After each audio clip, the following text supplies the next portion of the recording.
Does it walk like it? Does it talk like it? Does it evidence it? And John's got some incredibly strong language this morning before we get to God is love.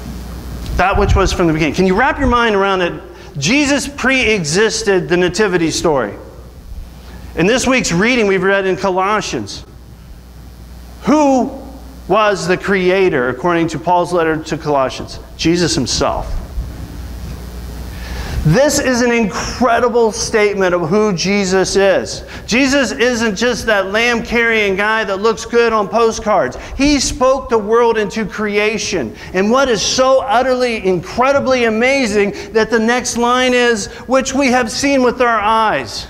Is joy the absence of bad circumstances? Absolutely not. Joy is the recognition that I serve the creator of the universe who not only has the power to speak the world into being, but he loves me, and he's got me. He has not lost sight of me, nor the power to deal with my circumstances. That is a huge step. That kind of relationship with the creator of the universe gives us joy.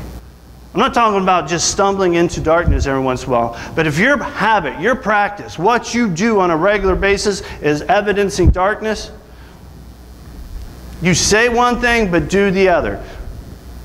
Doesn't make sense, does it? If you have a relationship with the God of the world, who is pure light, should your habit be darkness?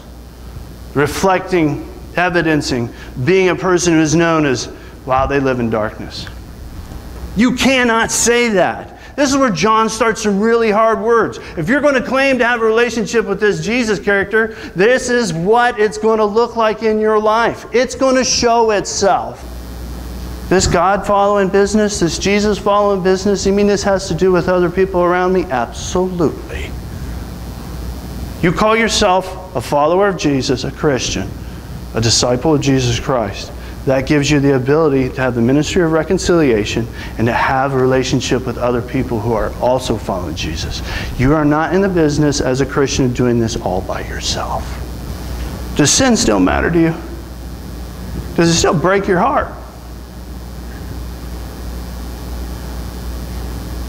Is it just something that you remember back when you were a kid or when you made a profession of faith or when it was back then and you say, wow, Jesus, thank you so much for forgiving me? Or is it something that hits you so hard when it happens, you walk into a sin, and you stumble in the darkness and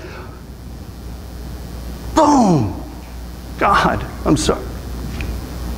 Please forgive me. Does that still interact with you in your life? How many of you heard that people say all roads lead to God? Just believe what you want to, all roads will lead to God. I'll say I agree with that to a point. Every road will lead to God as long as you're willing to repent the one you're on and turn around and go back to God. The distance between you and a restored relationship with Jesus Christ is merely repenting, which means turn around and head in the other direction. It's that close. It is that readily available. And how much will Jesus willing to forgive? All, every sin. If you say it's not a problem, I'm not guilty. Who are you calling a liar? Because who makes the rules? Do you get to make your own rules on how this goes? If you're going to say you follow Jesus. No, God does. God is the one who has the authority to say this is right, this is wrong. Does He have that authority to say it in your life this morning? Are you willing to call sin a sin? And that is so hard to do in so many situations. To have the courage to say, yes, God, you are right. That was a sin. You can take comfort with your advocate. Jesus also serves this role in heaven next to the Father at the throne. We learn in Ephesians that He is the ruler, but He also stands right there as your advocate, your lawyer that can say, when you have sinned and you deal with it, you pray to God. Who's the one that says, I've got that paid for? I paid that fine. Our advocate.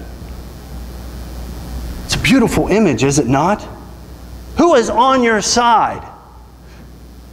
The Lord of the universe. The one who spoke creation into existence. The one who died, was buried, and rose again, is at the right hand of the Father now.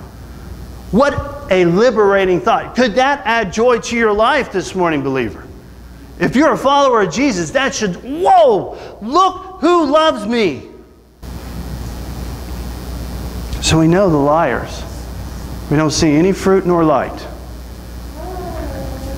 That'd be tough, wouldn't it? It's tough words from John this morning. Because how many do we know that we're worried about their relationship with the Lord of the universe? Because we don't ever see light or fruit. Is it more cowardly to never ask them, or to let them just do what they're doing and just kind of worry about it when it all pans out at the end? It takes more courage to come up alongside somebody and say, hey, where are you at with this God?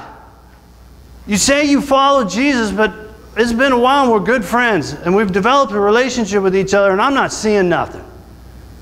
I'm hearing love. Do you have that kind of courage? Do you have that kind of relationship with people to even say that? And look at verse 6. Basically, what's John saying there? Walk the walk. If you're going to say you follow Jesus, why don't you walk like He walked? When we get to playing games about, I'm as good as this person over here, I'm not as bad as that person over here, but who does John say, if you want to love like somebody loved, who is he comparing it to? Jesus. What does it look like to walk with Him?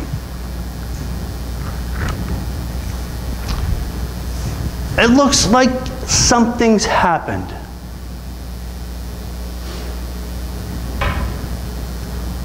Is there a point in your life where you've come to follow Jesus?